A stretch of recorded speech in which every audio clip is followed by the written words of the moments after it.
The cold of the Afghan mountains was a living thing. It didn't just seep through the fabric of a combat uniform. It clawed its way into the marrow of a man's bones, a constant, gnawing presence that was as much a part of the mission as the rifles in their hands. For the 8 men of SEAL Team 3, huddled in the shallow, rocky depression they called a patrol base, the cold was merely an inconvenience. A background hum to the far more immediate and visceral thrum of combat they had inserted via chopper under the cloak of a moonless sky 6 hours ago. Their objective a small village named Garmab, a suspected safe house for a high-value Taliban facilitator known as the Tailor. The mission was reconnaissance, to observe and confirm the target's presence before calling in an airstrike. But like all plans, it had begun to fray the moment the first boot hit the ground. The point of friction was the medic dot, not that Petty Officer First Class Marcus Jones wasn't skilled. He was, by all accounts, a wizard with a trauma kit. But he was also an unknown quantity, a fleet retread who had joined the teams after a decade in the Navy working as a hospital corpsman on a big deck carrier. He was quiet, almost to the point of being sullen, and he carried himself with a heaviness that had nothing to do with the 80 pounds of gear on his back. He was competent, but he wasn't one of them. He hadn't bled for his trident in the same way. He hadn't earned his place in the unspoken brotherhood of the teams through the crucible of Bud AS and the relentless proving grounds of SQT. He was an outsider, a ghost at the feast. Lieutenant Commander John Preacher Keller, the team's leader, had vouched for him. The man's a surgical asset. Fellas, best damn trauma doc I've ever seen. You'll want him on your side when the shit goes down. But Preacher's word, well, law, couldn't fill the void of shared experience. Jones was a mystery. A closed book bound in salt-stained camis. He spoke only when spoken to, his answers short and clipped. He never joined in the dark humor that was the SEAL's primary defense against the absurdity of their profession. He just sat apart, meticulously, cleaning and re-cleaning his medical gear, his brown eyes distant, focused on something none of them could see. It was a little past 0300.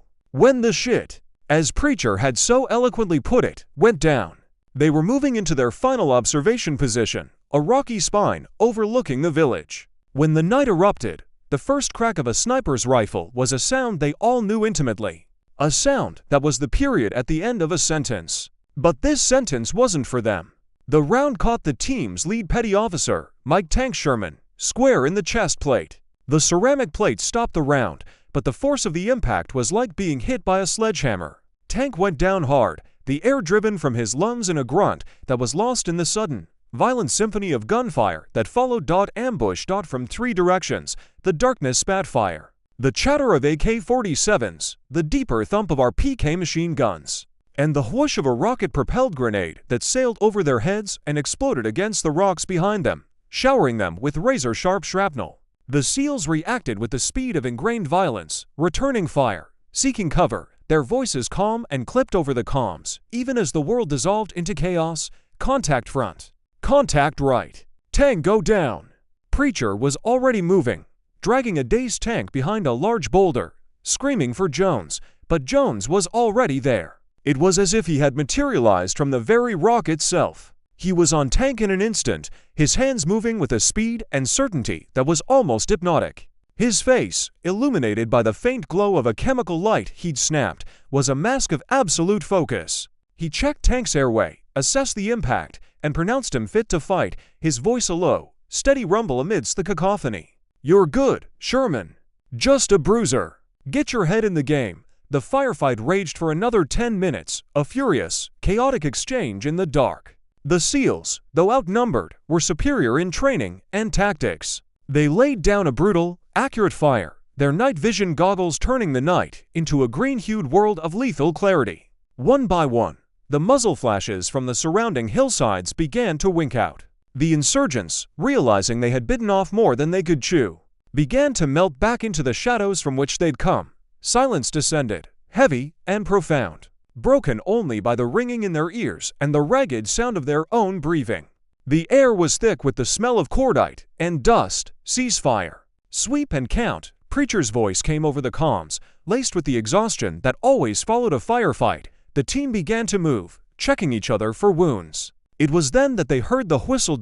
It was a high, thin sound, like air escaping from a tiny pinhole. It was coming from the team's communications specialist, Petty Officer Second Class Danny Rook Riley. He was lying on his back, his eyes wide with shock, his hands clutching his throat.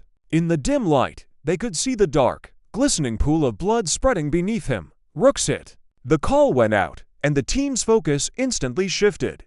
A neck wound. It was one of the worst things a combat medic could face. The carotid artery, the jugular vein, the trachea, a complex highway of life and death, all contained in a space no bigger than a man's fist. Jones was at Rook's side before anyone else could even move. He knelt in the spreading blood, his face inches from Rook's. Rook's eyes were frantic, his lips moving, but only that terrifying whistling sound came out. He was drowning in his own blood, his airway compromised. "I've got you, Rook, I've got you," Jones said, his voice a low, soothing counterpoint to the panic in Rook's eyes. He was already working, his hands a blur of precise motion.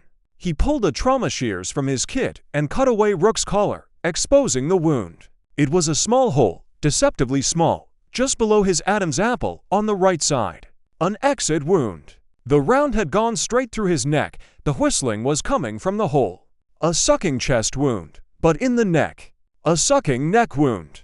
Air was being pulled into the tissue around the trachea, and blood was being forced out. It was a critical, time-sensitive injury. Without immediate intervention, Rook would either bleed out or asphyxiate on his own blood within minutes. The rest of the team formed a protective cordon around them, their eyes scanning the blackness, their bodies tense. But their attention was inexorably drawn back to the scene playing out at their feet. They watched, mesmerized, as Jones went to work. There was no hesitation, no fumbling.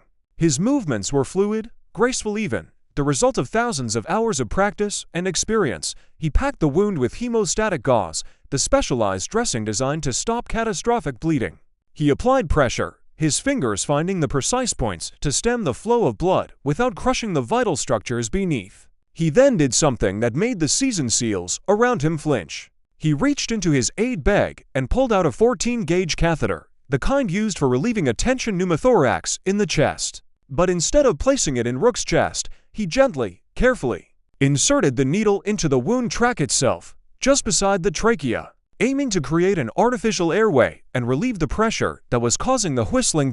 It was an incredibly delicate procedure, performed by feel alone in the dark, with a man's life hanging in the balance. A millimeter too deep, and he could sever the carotid artery. A millimeter to the side, and he could miss the trachea entirely. The team held their breath, the silence more profound than the one that had followed the firefight. Jones's face was a study in concentration. He was in a place none of them could follow, a place of pure, focused action where there was no fear, no doubt, only the problem and his hands. The seconds stretched into an eternity. Then, the whistling stopped. Rook's eyes, which had been rolling back in his head, focused again. He took a ragged, bubbling, but audible breath.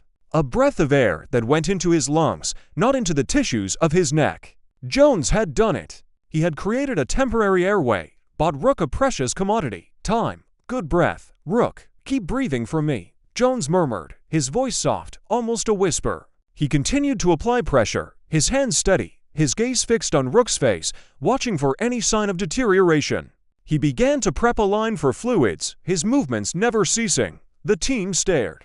It was nothing short of a miracle. They had seen medics work before, good medics, but this was different. This was artistry. This was a man who wasn't just following a protocol. He was improvising a solution to a problem that most textbooks didn't even cover. He was dancing with death, and he was winning. Preacher, crouching nearby, just watched. He saw the skill, the calm, the absolute command Jones had over the situation. He also saw something else in the fleeting moments when Jones thought no one was looking. He saw a flicker of something profound in the medic's eyes. Not satisfaction, not pride. It was a deep, abiding sorrow, a ghost of a pain that went far beyond the physical. It was the look of a man who had been here before, who had held life in his hands and watched it slip away. The call for a medevac went out. The nearest casualty evacuation helicopter was 20 minutes out. 20 minutes in a combat zone with a critically wounded man and the possibility of a renewed attack. They were the longest 20 minutes of their lives. Through it all, Jones never moved. He stayed with Rook.